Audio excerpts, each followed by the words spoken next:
Hi everybody, welcome back. This is Unit 1, Lesson 4.5 is what I'm calling it.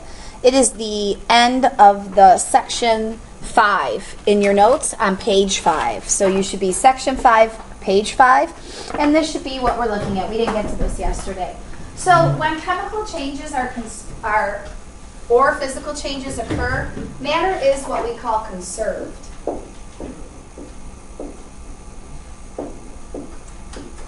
Okay? And conserved just means there's no more than what you started with and there's no less than what you started with. And this is one of the fundamental laws in chemistry called the law of conservation of matter or the law of conservation of mass. And what it states is that matter or mass, because what mass measures is the amount of matter in an object. So they're kind of the same thing. So matter or mass cannot be created, nor can it be destroyed. But it can be, as you know from today's lab or from other experiences, it can be changed from one form into another. Okay? So I just want to show you a little video clip to represent this and then show you how we apply that video clip. The law of conservation of mass states that in a chemical change, matter is neither created nor destroyed. It is only rearranged. For example, let's place 5 zinc and 5 sulfur atoms onto the two sides of a pan balance. The two sides balance because the contents of each pan are identical. Consider the reaction of zinc with sulfur atoms on one side of the balance to form zinc sulfide. 5 zinc atoms will react with 5 sulfur atoms with a tremendous release of energy to form 5 zinc sulfide molecules. The two sides still exactly balance. The total number of zinc and sulfur atoms on each side are still identical, demonstrating the law of conservation of mass. Okay, so what you saw in that video was that all the atoms that you started with on the left pan were equal to all the atoms that you ended with on the right pan. All that happened was that the atoms were rearranged. Instead of zinc being by itself and sulfur being by itself, then they were bonded together to make a compound. So all chemical changes and chemical reactions are just a rearrangement of the existing atoms. Oops, except I did not finish this word. Sorry about that. Okay. So that is the basic concept. Now how do we apply it? We apply it, it seems very complicated, but it's really pretty easy. It says the reaction between aluminum and an aqueous solution of copper 2 sulfate is represented by the unbalanced equation below. It says explain why this represents a chemical change. Well, hopefully you can see, I don't know, maybe not, if you've never seen a chemical equation before, what you should know that this arrow kind of separates the before and after of the equation. Okay, so this is what you have before the reaction begins. And before the reaction, you have only reactants. That's what they're called. They're like your ingredients if you're baking.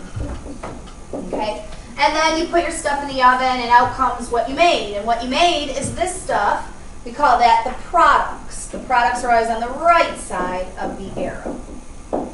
Okay? And they are what you have after the reaction occurs. And so hopefully what you can notice is that you made new stuff. And so that is how we can tell. Look, you have Cu all by itself over here. That's called copper. And so you made something new. And that's why this is a chemical change.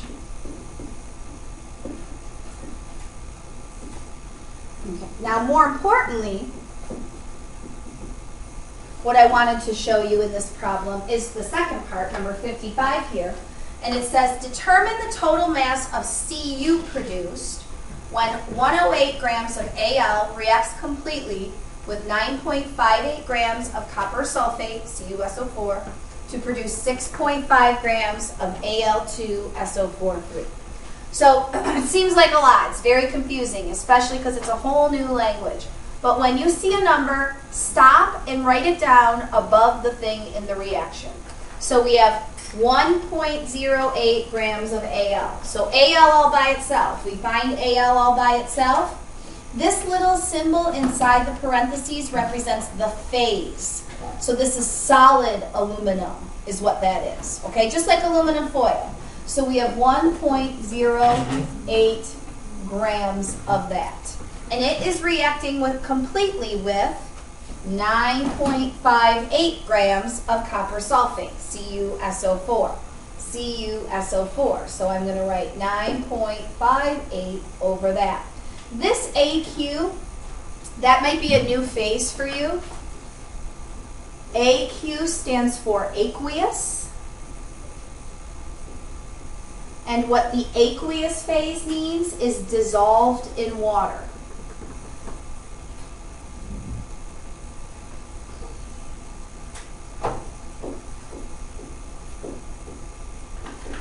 So it's very similar to the lab that we did today where we took the blue powder and dissolved it in water. We would put AQ after it. Okay? Then you're given 6.85 grams of Al2SO43. Al2SO43. We're given 6.85 grams of that. And that's also dissolved in water, right? That's also aqueous. And now the question is, what the heck do they want to know? So we need to find the question or the statement. It says, determine the total mass of Cu. So we find Cu in the equation and we put a question mark above it because that's what they're asking us. This question is testing the law of conservation of mass because what goes in must come out. So if what was going in was 1.08 grams of this plus 9.58 grams of that, we can get the total mass of our stuff before the reaction begins by adding those together. So I'm simply going to add those together, 1.08 plus 9.58, and that gives me 10.66. That's what I'm starting with, which means that's what I have to end with over here. They have to equal 10.66. And you know what one of them is. One of them is 6.85. So the question becomes, what can you add to 6.85 that will give you 10.66, right? So we're just going to subtract the 6.85 from the 10.66 to get the mass of copper that was produced. But again, it's an application, so that's our answer, 3.81 grams.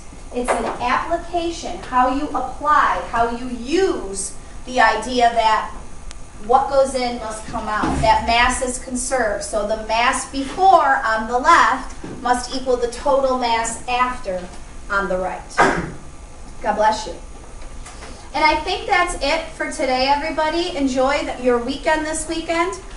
We will have a quiz on unit conversions on Tuesday, so you might want to take a little bit of time reviewing those. And we'll see you all bright and early, or perhaps later in the afternoon on Monday. Enjoy your weekend. Bye-bye.